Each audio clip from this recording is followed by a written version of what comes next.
Vamos a orar. Inclina sus rostros, Señor, te alabamos en el nombre de Jesús. Te damos gracias, Padre, porque tú eres un Dios bueno, un Dios maravilloso, un Dios, Señor, que tiene cuidado de nosotros. Señor, a veces no nos damos cuenta de todas las bendiciones que derramas en nuestra vida todos los días. Pero, Padre, ayúdanos a ser agradecidos contigo, Señor, a reconocer que todo lo que tenemos lo hemos recibido de tu mano, y por eso te alabamos y te bendecimos en este día, Señor. Te pedimos que tu palabra llegue a nuestra vida, que nos pueda animar, Señor, confrontar, también, Señor, fortalecer en cualquier situación que estemos pasando. Te damos gracias, Señor, porque tú eres bueno. Ponemos tu palabra en tus manos, Señor, en el nombre de Jesús. Amén. Hemos estado hablando desde el principio del año del tema de la mayordomía, y cada uno de los que hemos estado predicando acá le damos un énfasis diferente dependiendo de lo que Dios tiene. Y es claro, cuando hablamos de la mayordomía tiene que ver con muchas cosas, pero realmente implica o influye o toca todo lo que es la vida del ser humano. Usted va conmigo a 1 Corintios capítulo 6, versículo 19, versículo 20. 1 Corintios 6, 19, 20 nos habla de que todo lo que tenemos, todo lo que hacemos, todo lo que practicamos, todo lo que vivimos al día a día, realmente debería de glorificar a Dios, porque nuestra vida le pertenece a Él. 1 Corintios 6, 19, 20 dice: ¿no se dan cuenta de que su cuerpo es templo del Espíritu Santo, quien vive en ustedes y que les fue dado por Dios?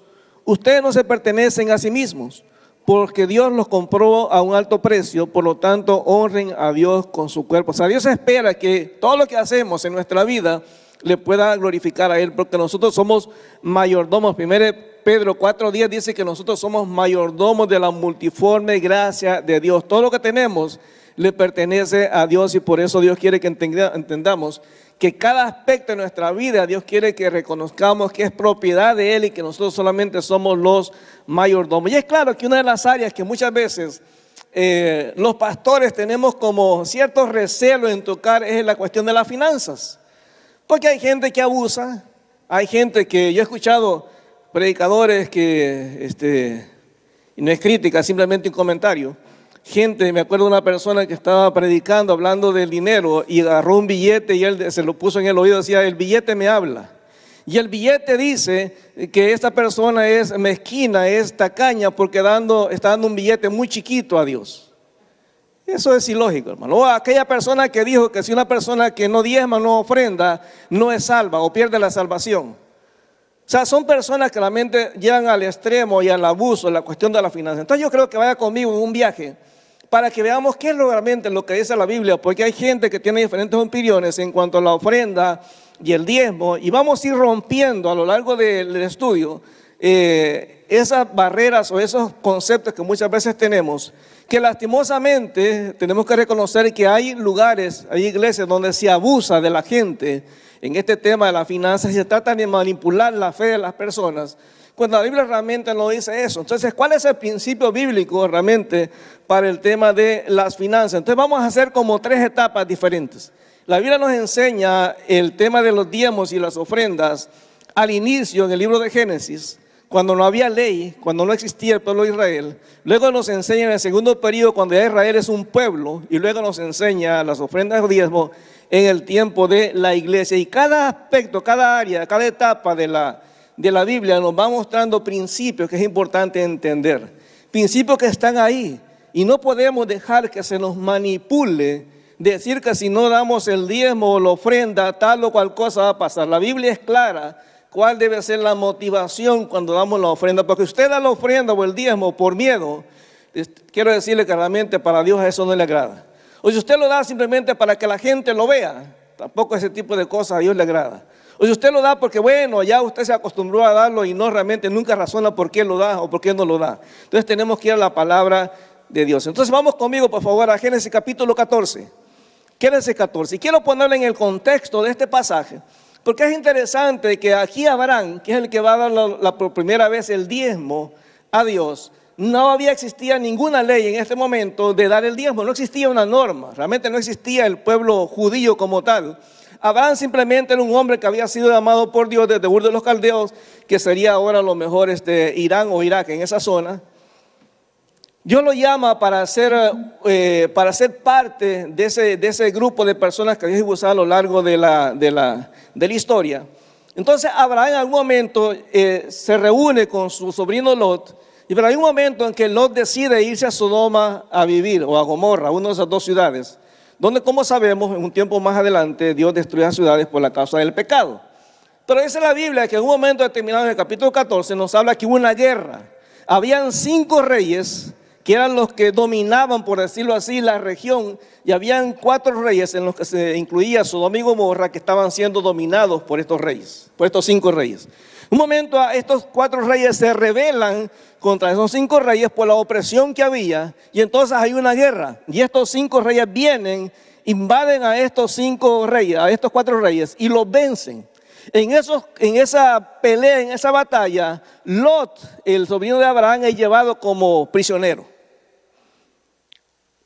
Uno de los asistentes o sirvientes de Lot se escapa y llega donde Abraham y le dice: mira, Abraham, tu sobrino fue hecho esclavo. Y entonces lo llevan como prisionero estos 5 reyes. Abraham, sin pensarlo, sale con 318 hombres que él tenía en su casa. Dice la Biblia que eran personas que eran adiestradas en la cuestión de batalla, pero eran campesinos, eran gente que estaba en casa. Realmente no andaban de batalla en batalla. Ellos sabían cómo pelear, pero no eran realmente soldados. Y Abraham se va, y cuando llega, yo me imagino que Abraham ni siquiera pensó, no usó la lógica de decir: oye, ¿cómo si estos 4 reyes no pudieron hacerle frente a estos 5? ¿Cómo voy a ir yo con este grupo de personas a hacerle frente a estos 5 reyes? Pero Abraham se va. Dice la palabra que Abraham hace emboscada, divide la gente y vence a los 5 reyes. Humanamente sería ilógico, no tenía sentido. No había forma humana de pensar cómo 4 reyes no pudieron vencer a estos 5, y Abraham con 318 hombres logra vencer a estos 5 reyes. Y cuando Abraham viene de la victoria, yo me imagino que Abraham venía, no sé si usaba espada, si usaba lanza o qué, pero me imagino que Abraham en el camino venía cantando una canción. Si usted hubiera sido Abraham, ¿qué canción hubiera cantado en el momento de regresar de la batalla? Yo pienso, es mi imaginación, déjenme divagar un poco, que Abraham en el regreso de la batalla iba cantando un canto así: tu fidelidad es grande, tu fidelidad incomparable es. Nadie es como tú, bendito Dios, grande es tu fidelidad. ¿Por qué? Porque cuando llega con la gente, vean lo que dice por favor la Biblia en Génesis capítulo 14. Versículo 16, perdón. Dice que Abraham recuperó todos los bienes que habían sido tomados y trajo de regreso a su sobrino Lot con sus pertenencias, las mujeres y los demás cautivos. O sea, todo lo recuperó. Versículo 17, después de que Abraham regresó de su victoria sobre el rey de Kedorlaomer y todos sus aliados, el rey de Sodoma salió a encontrarse con él en el valle de Sabé, que es el valle del rey. Y Melquisedec, aparece este personaje ahí, que nos habla de Hebreos capítulo 7, que según Hebreos 7 era Jesús en persona. Se presenta como el rey de Salem, el rey de Jerusalén, el rey de paz.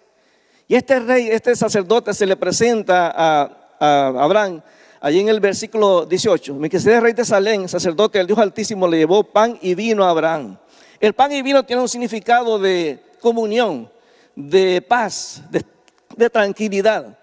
Y dice: Melquisedec bendijo a Abraham con la siguiente bendición: bendito sea Abraham por Dios Altísimo, creador de los cielos y de la tierra. Hermano, Abraham no es que era imprudente, simplemente que Abraham conocía el Dios que tenía.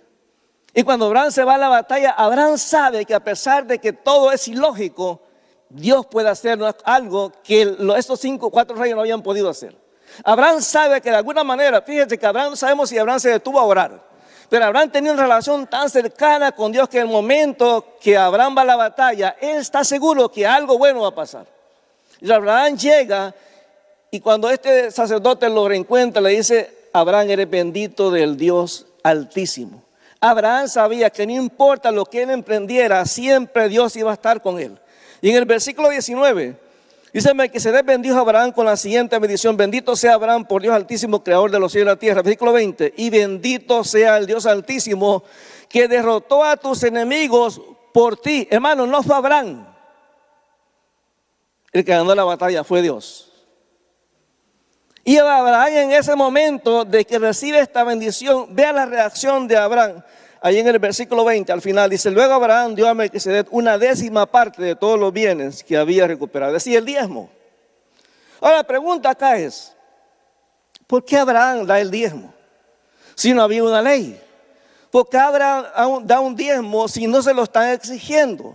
¿Por qué Abraham decide darle un diezmo a este sacerdote del Dios Altísimo si realmente nadie le estaba sugiriendo que lo hiciera? ¿Qué es lo que motiva a Abraham realmente a dar este tipo dar el diezmo?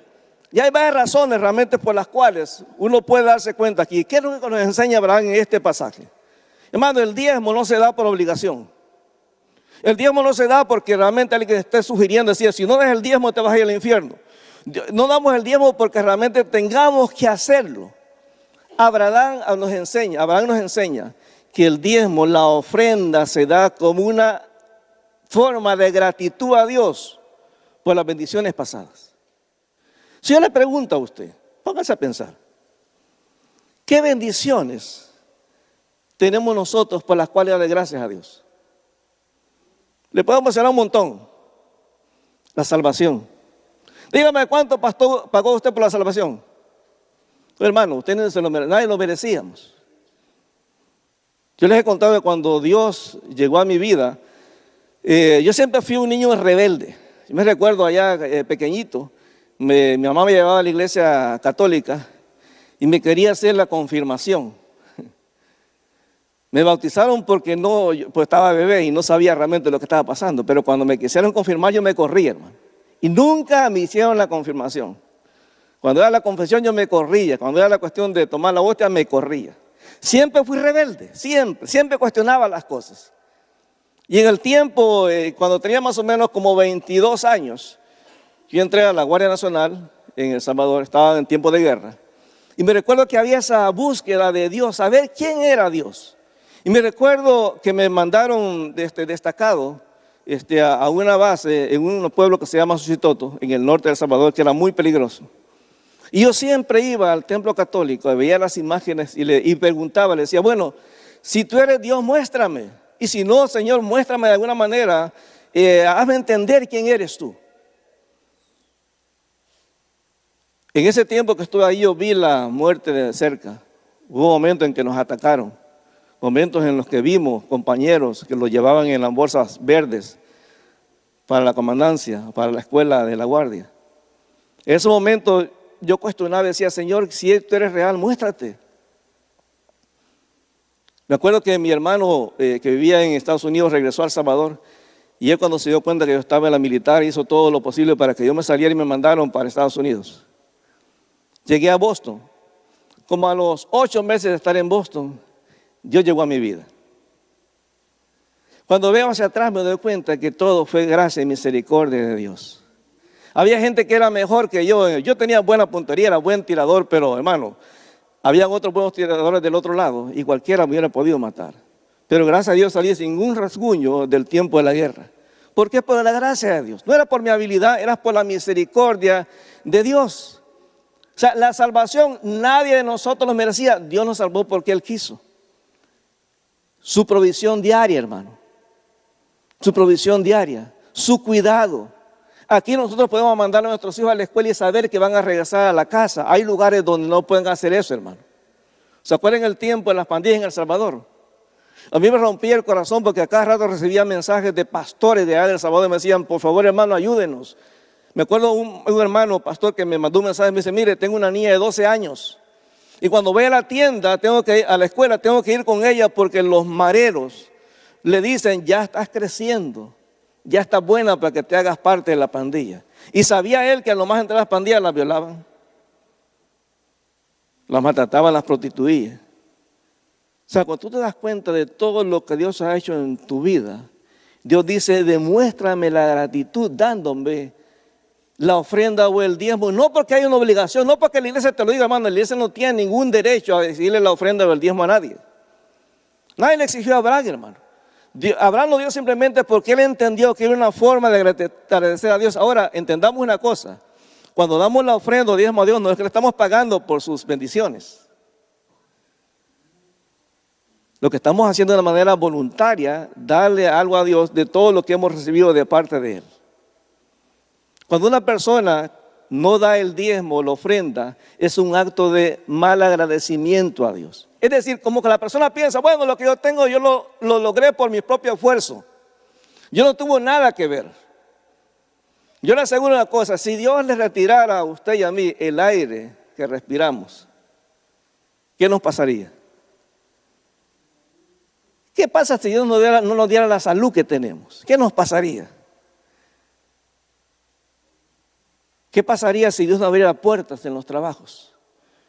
¿Qué pasaría si Dios nos diera fortaleza y unidad en la familia? O sea, cuando empezamos a ver las cosas, hermano, Abraham da los diezmos, no porque hay una obligación. O sea, a usted le han dicho que tiene que dar el diezmo o la ofrenda por obligación, dígalo, eso es mentira, porque la Biblia no dice eso. En la Biblia hay una como dicotomía, hay como dos aspectos que se unen. Una cosa es la voluntad de la persona darlo porque la persona quiere. Sí hay un cierto sentido de responsabilidad delante de Dios, porque Dios siempre quiere que entendamos cuando le damos algo es porque estamos reconociendo quién es Dios en nuestra vida. Abraham le da el diezmo porque Abraham reconoce que el haber ido a la batalla, haber salido victorioso, no fue obra de Abraham, fue obra de Dios. Fue la misericordia de Dios, no porque Él se lo merecía. Entonces Abraham nos enseña que el diezmo lo damos o la ofrenda lo damos porque estamos agradecidos con Dios por las bendiciones pasadas, por todas esas cosas que hemos disfrutado, por todas las cosas que de alguna manera cada logro, cada victoria en nuestra vida es por la gracia de Dios. Fíjense que la Biblia dice que la misericordia de Dios es nueva cada mañana. Cuando usted se levanta, ya está la misericordia de Dios provista para todo ese día. Y hermano, tenemos que pedirle a Dios que tenga misericordia. La misericordia de Dios es nueva cada mañana. Salmo 23. El bien y la misericordia de Jehová me seguirán todos los domingos. Todos los días, hermano. Es decir, no tenemos que pedirle a Dios, no, Dios es bueno con nosotros. Entonces Dios no espera cuando vamos a pasar con el plato de la ofrenda o el plato del diezmo, usted diga, ay, otra vez ya vienen, a saber a dónde quiere ir el pastor de vacaciones. No, hermano, el diezmo, la ofrenda es algo que yo le doy porque yo reconozco que Dios ha sido bueno conmigo. Porque Dios me ha bendecido. Porque Dios me ha dado. La iglesia no tiene, ningún pastor tiene el derecho a estarle exigiendo el diezmo, la ofrenda a nadie. Eso es algo entre usted y Dios. Eso es algo entre Dios y yo. Yo se la doy porque yo entiendo que Dios ha sido bueno conmigo. Nadie sabe hasta dónde Dios ha sido bueno, sino cada persona. Porque cada persona tiene experiencias diferentes con Dios. Como digo, yo reconozco que Dios me guardó en ese tiempo en la guerra. Yo le contaba cuando yo me vine ¿cuántos se han venido de mojados de su país a Estados Unidos? Levante la mano, hermano, no diga. Yo me vine de mojado, hermano. ¿Sabe qué es un mojado, hermano? No es que venía transpirando, sino que no se viene de ilegal. Y yo me recuerdo, fíjese, siempre en mi memoria está grabada el momento que yo pasé por México. Yo estaba destinado a casarme con una mexicana. Cuando pasé por México, yo me recuerdo que llegamos a una ciudad que se llama Hermosillo. Íbamos en ese famoso tren que se llama La Bestia. Ese tren es el que lleva a todos los ilegales desde Chiapas hasta el norte, cerca de Tijuana. Y cuando llegamos a ese lugar, llegó la policía de México, la migración, y todos salimos pues corriendo. Y en el grupo que venía un muchacho hondureño, que a él habíamos dado la mochila de las cosas que traíamos, la ropa. Y otro muchacho andaba el dinero. Nos habíamos distribuido para si nos agarraban, pues que por lo menos eso se salvaran. La cosa es que un momento miraban el desbande, no logramos subirnos al tren, perdón. Y cuando el tren se va, nosotros tristes en la parada del tren, dicen, ¿ahora qué hacemos? No tenemos dinero. Y fíjense cómo es la gracia de Dios. Encontramos a un taxista que estaba por ahí. Y le dijimos, mira, necesitamos alcanzar el tren, pero no tenemos mucho dinero. Dice, ¿cuánto tienen? Teníamos 101 pesos. O sea, que en ese tiempo estaba el peso a 3 por 1 con el dólar americano. O sea, que el peso valía, pero pues 101 pesos no es nada, hermano. Y recuerdo que teníamos mucha hambre. Y nos acercamos a una persona, a una señora que estaba ahí, y le decimos, mire, ¿nos puede vender fruta? Dice, ¿cuánto tiene? Tenemos 1 peso. Y ella nos voltea a ver, quedamos como 6 muchachos, y dice, no hay problema, muchachos, coman todo hasta que se sacien. Por 1 peso. Esa es gracia de Dios. Cuando le preguntamos al taxista si nos podía llevar a alcanzar el tren, dice, claro que sí. ¿Cuánto tienen? 100 pesos. Si nos queda bien, eso no es suficiente. Ustedes son 6. Van a ir apretados ahí en el taxi. Bueno, lo llevo. Cuando vamos en el camino, encontramos un retén de soldados. Y él dice, miren, vamos a hacer algo, dice. Y empecé a decir a cada uno, tú di que eres de Oaxaca. Tú di que eres de Veracruz. Tú di que eres de Chiapas, por la fisonomía. Y cuando llegamos donde los soldados, el soldado se acerca y dice, aquí los van a detener. Ya, de aquí nos regresamos para El Salvador o para Guatemala o para Honduras. Pero el taxista le dice al soldado, le dice, oiga, bueno, al cabo sargento, no sé qué era. Le dice, oiga, dice, ¿cómo está mi teniente fulano de tal? Y el soldado cuando escuchó el nombre de su jefe, pues dijo, este lo conoce. Dice, dígale al teniente que ya le tengo las 3 botellas que me pidió. Entonces el cabo le dice, no, está bien, vaya, siga pues. O sea, no nos pararon. Nos lleva a un pueblito que eran como 4 casas. Y dice, tienen más dinero. Ya no teníamos nada. Dice, bueno, vénganse a la tienda y nos compró agua, todavía el dinero que habíamos pagado. Si tienen que caminar 2 kilómetros en el desierto, siguiendo la línea del tren, y allá hay una curva, ahí el tren va a disminuir la velocidad, ahí tienen que subirse. Es la única chance. Caminamos, cuando sentimos que el tren venía, empezamos a correr a la par del tren y nos subimos. El problema era el muchacho hondureño que traía la ropa, que era gordo. Y él no podía correr. Nada más lo vimos que cayó de espaldas y todos nos tiramos del tren a buscarlo. Pero de pronto vimos que en el último vagón el señor que venía lo agarró y como de la mochila y lo subió. Entonces nos volvimos a subir al tren. Cuando nos encontramos adelante, todos llorando, como que éramos familia. Decíamos, ¿y ahora qué hacemos? Sin dinero. Llegamos, bueno, nos juntamos ya ahí y nos encontramos con el que traía el dinero afligido porque nos habíamos quedado. Llegamos a una casa de una familia mexicana y me acuerdo que el señor era un señor alto, con sombrero, con sus botas de charro, y nos dice, ustedes son centroamericanos, salvadoreños, no te vayas con miedo porque estamos cerca de la frontera. Y él dice, no se preocupen porque yo soy mexicano, pero viví 5 años en El Salvador, por eso conozco el acento. Ahora díganme, ¿cuántos millones son en México? 120, 130 millones. Ahora, ¿cómo encontrar en todo ese territorio tan vasto un mexicano que vivió en El Salvador? Hermano, esa no es casualidad. O sea, esa es la gracia de Dios. Y dice, tranquilo, vengan. Mire, hermano, teníamos como 4 días de no bañarnos.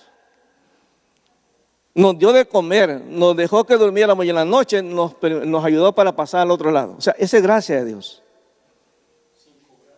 Sin cobrar nada. A los 8 meses yo tuve mi encuentro con Jesús. Es la gracia de Dios. Ahora, recuérdese de dónde lo sacó a usted Dios. Recuérdese, ¿usted cree que usted pasó la frontera americana de México a Estados Unidos porque usted es más inteligente que la de la migra? No, hermano.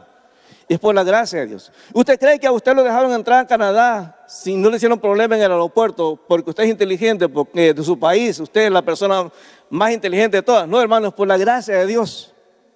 Ese trabajo que usted tiene es por la gracia de Dios. Ese nivel educativo que tiene, muchachos, es por la gracia de Dios. Su matrimonio es la gracia de Dios. Sus hijos es la gracia de Dios. Entonces Abraham reconoce que la victoria en la batalla no fue su obra.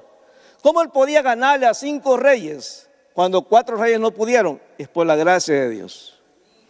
Y por eso Abraham, la reacción que tiene cuando reconoce que Dios ha sido el que logró la batalla, le da los diezmos, no porque hay una ley, no porque hay una obligación, no porque te van a ver mal, no porque qué dirán de ti, no, es porque reconoce la fidelidad de Dios en el pasado, la salvación, el perdón de nuestros pecados. Entonces, hermano, no hay realmente si nos pusiéramos a pensar, hay un montón de razones por las cuales darle gracias a Dios. Dice la palabra, hay varias razones. Por ejemplo, Santiago capítulo 1, versículo 17. Véalo conmigo, por favor. Santiago capítulo 1, versículo 17. Se lo voy a leer en esta versión, que es la nueva traducción viviente, que es un español más del día a día. Dice, todo lo que es bueno y perfecto desciende a nosotros de parte de Dios nuestro Padre, quien creó todas las luces de los cielos. Él nunca cambia ni varía como una sombra en movimiento. Hermano, Dios nunca cambia. Dios fue bueno en el pasado, sigue siendo bueno en el presente. Dios fue fiel en el pasado, sigue siendo fiel en el presente. Dios nunca cambia. Por eso cuando le damos la ofrenda o el diezmo a Dios, no le estamos pagando a Dios por las bendiciones, pero estamos reconociendo que todo lo que hemos recibido, lo hemos recibido por su gracia y su misericordia. Cuando usted vea que ya Emilio anunció hoy, hermanos, la ofrenda, diga, ay, otra vez, esta gente solo plata pide. Usted diga, Señor, gracias por la oportunidad que tú me das de ser agradecido contigo. Señor, yo sé que no tengo ni la obligación de hacerlo, lo doy, Señor, porque reconozco tu bondad y tu misericordia. Es decir, tenemos que entender que todo lo que hemos recibido viene de Dios, no son mis éxitos, son una bendición de Dios. Tengo que interesarme en ser agradecido con Dios a través de lo que le doy a Dios. Recuérdese, y Dios no está hablando, ahorita estamos hablando solamente de diezmo y ofrenda, pero Dios también habla del tiempo que le dedicamos. Dios también habla del ministerio que hacemos para Dios, el servicio que hacemos. Dios también habla del tiempo que dedicamos a compartir la palabra. Hoy estamos hablando de diezmo y ofrenda, porque es el tema que nos toca. Pero todo lo que es en nuestra vida, Dios quiere que entendamos que yo puedo mostrar mi gratitud a través de lo que le doy a Dios. Como decía en alguna parte de la Biblia, de tu mano, dice, de lo recibido de tu mano, te damos.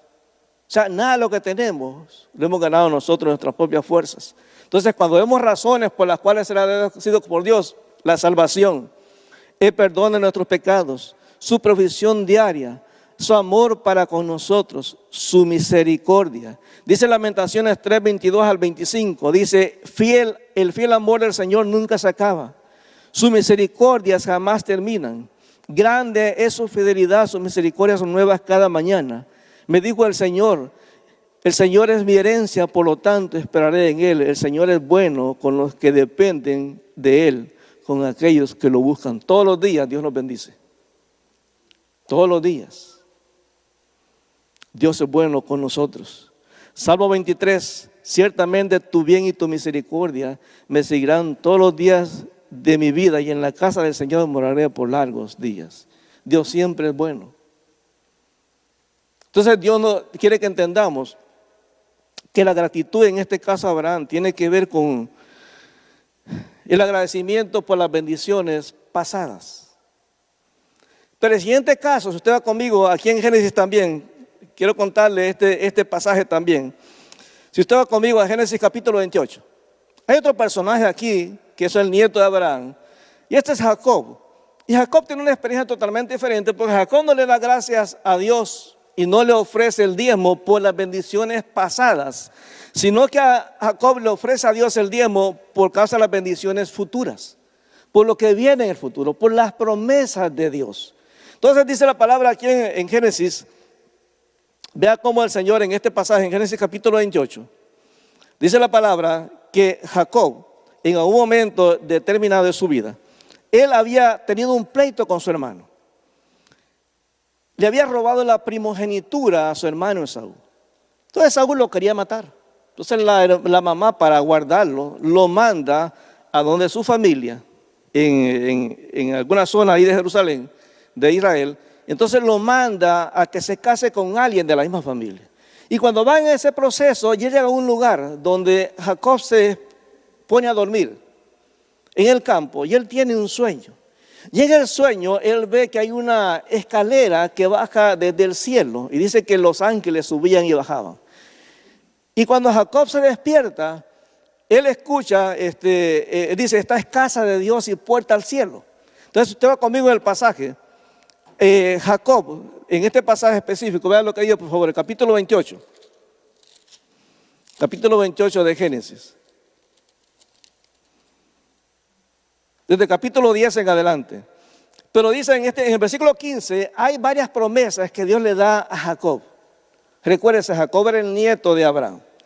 Dice, he aquí yo estoy contigo y te guardaré por donde quiera que vayas. Y volveré a traerte a esta tierra porque no te dejaré hasta que haya hecho lo que te he dicho. Y despertó Jacob de su sueño y dijo, ciertamente Jehová está en este lugar y yo no lo sabía. Y tuvo miedo y dijo, cuán terrible es este lugar. Nosotros las cosas de casa de Dios y puerta del cielo. O sea que en la noche, en ese sueño, Jacob se dio cuenta que Dios, a pesar de que estaba en un lugar solitario, Dios seguía estando con él y le da las promesas que le había dado a Abraham y que le había dado a Isaac. Entonces dice la palabra en el versículo 18, y se levantó Jacob de mañana y tomó la piedra que había puesto de cabecera y la alzó por señal y derramó aceite encima de ella. Y llamó el nombre de aquel lugar Betel, aunque Luz era el nombre de aquella ciudad. E hizo Jacob voto, recuérdese. Jacob está en ese proceso de conocer a Dios.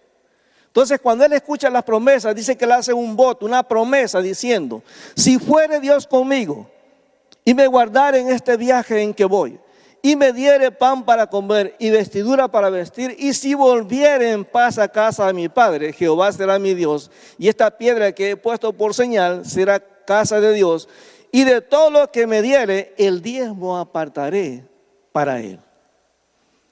Ojo, no había una ley que exigiera el diezmo. ¿Por qué le ofrece Jacob el diezmo a Dios? Porque Jacob está confiado en que todas esas promesas que Dios le ha hecho para el futuro se van a cumplir.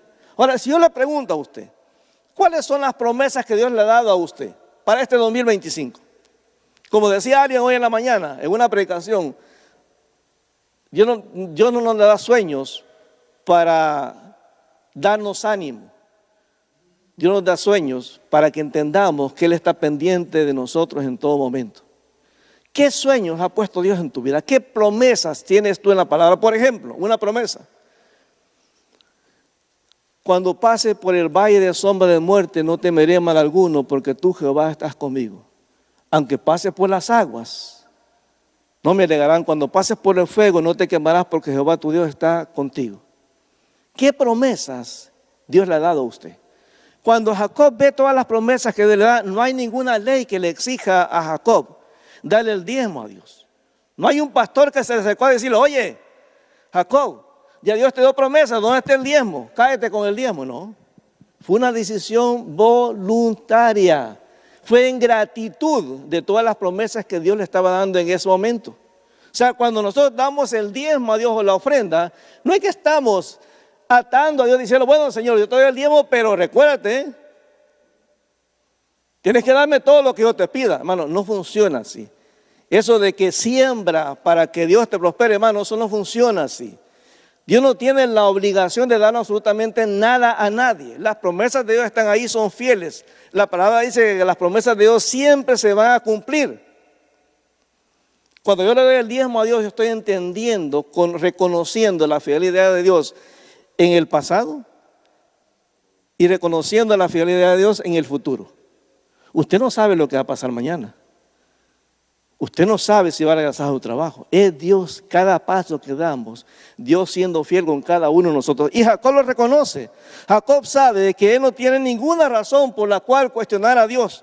Él sabe, por ejemplo, ahí lo dice dice que dará el diezmo de todo.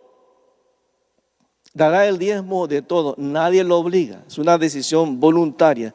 Le da a Dios, ahí en el versículo 20, por la protección de Dios, si fuere conmigo y me guardare, por la provisión de Dios, si me diere pan para comer y vestido para vestir, por gratitud a sus promesas, fue por iniciativa propia. Nadie nos obliga a darle algo a Dios. Si usted le da el diezmo o la ofrenda a Dios, porque tiene que hacerlo, a eso Dios no le agrada, hermano. Si usted le da diezmo a Dios para comprar a Dios, para doblarle la mano a Dios y decirle, Señor, tú tienes que bendecirme, hermano, no funciona así la cosa. Yo siempre le he dicho, nosotros sin Dios no somos nada. Dios sin nosotros sigue siendo Dios. La mayordomía cristiana tiene que ver con reconocer que lo que tengo fue gracias a la fidelidad de Dios en el pasado. Y lo que voy a tener es gracias a la fidelidad de Dios en el futuro. Dios siempre es bueno con nosotros. Cuando usted ponga su ofrenda, su diezmo, no diga, ay, ya salí. Ahora recuérdese, es gratitud. Cuando uno da el diezmo y la ofrenda, hermano, uno tiene que ser honesto consigo mismo. Porque si usted dice, bueno, yo gané en esta semana, gané $1,000. Le voy a dar 5 pesos a Dios. Ese es tu nivel de gratitud por las bendiciones pasadas. Ese es tu nivel de gratitud por las bendiciones futuras. Y dice, bueno, para salir del paso, para que no digan que yo no doy. Bueno, ese es tu nivel de gratitud. Ese es el nivel de gratitud que tú tienes para con Dios por tus bendiciones pasadas. ¿Verdad? Cuando estamos enfermos, ¿cómo oramos al Señor? Señor, sáname, por favor, mira. Los médicos no pueden hacer nada. Entonces, cuando le damos a Dios, tenemos que entender que Dios no necesita que le demos como una obligación. Dios quiere que seamos agradecidos por lo que le ha sido bueno en el pasado y por lo bueno que va a ser en el futuro. Entonces, cuando le damos, Dios dice, ¿cuánto dice la Biblia que tenemos que darle, hermano, a Dios? Por lo menos en este momento, era la 10ª parte, el 10%. Porque, hermano, cuando lleguemos al Nuevo Testamento, se va a dar cuenta que el diezmo no es el 10%. Es mucho más que eso. Yo prefiero quedarme con ahorita, dar el 10%. Pero cuando lleguemos al Nuevo Testamento para la iglesia, no es el 10%, es mucho más que eso. Entonces, cuando Abraham lo da, lo que Abraham nos enseña y lo que Jacob nos enseña es que lo que le damos a Dios lo damos por gratitud, no por obligación. Cuando usted escuche pastores que digan, no, si usted no da el diezmo, pierde la salvación. Eso es mentira, hermano. Si no, toda esa gente que es millonaria, que da un montón de dinero a las obras sociales, fueran salvos. No, hermano, la salvación es por gracia. Entonces, Dios quiere que entendamos que el diezmo, por lo menos en el principio, se daba por gratitud a Dios de las bendiciones pasadas y las bendiciones futuras. Ahora, yo le quiero quiero que hagamos un ejercicio ahorita. Ve a la persona que está a la par suya. Y dígale, a ver, cuéntame 3 bendiciones que Dios te dio en el pasado. Dígale, pregúntale a la persona que está a la par suya. Dígame 3 bendiciones que Dios te ha dado en el pasado. Usted está casado, dígale que la esposa es una de esas bendiciones. Dígale, ¿qué bendición Dios te ha dado? 3 bendiciones, hermano, que Dios te ha dado en el pasado. Ahora, 3 bendiciones que usted espera que Dios le dé en el futuro. 3 bendiciones que Dios espera en el futuro. Las muchachas, Señor, que tenga un buen novio, bueno ahorita rato no. Guapo, ¿verdad? Que ame a Dios y que tenga plata.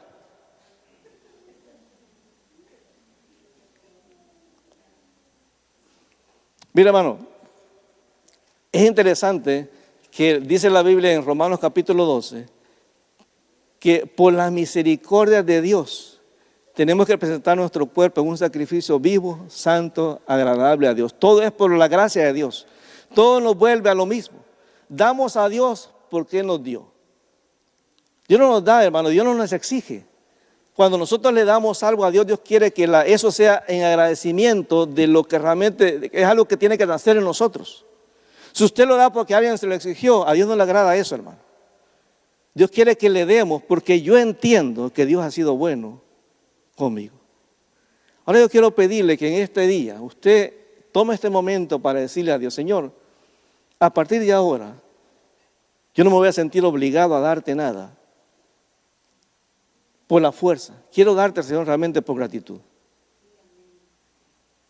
No porque, Señor, yo me lo merezca.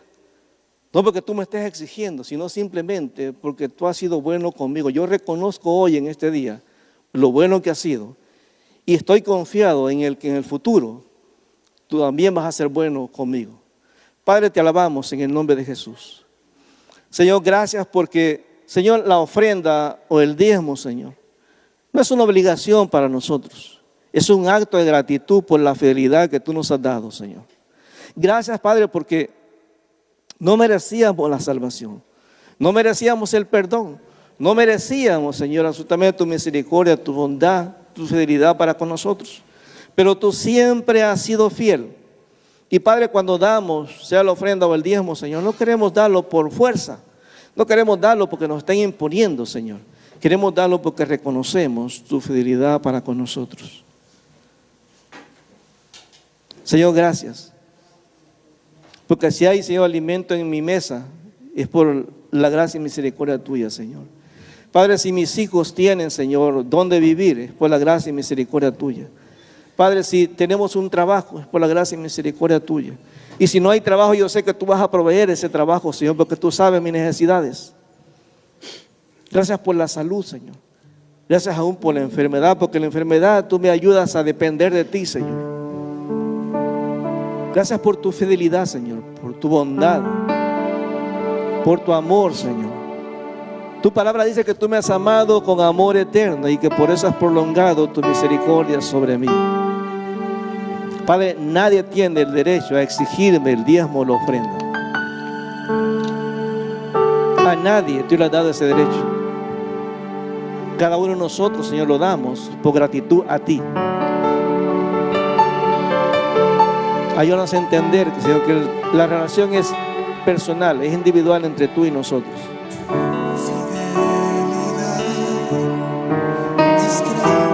Tú eres fiel, Señor.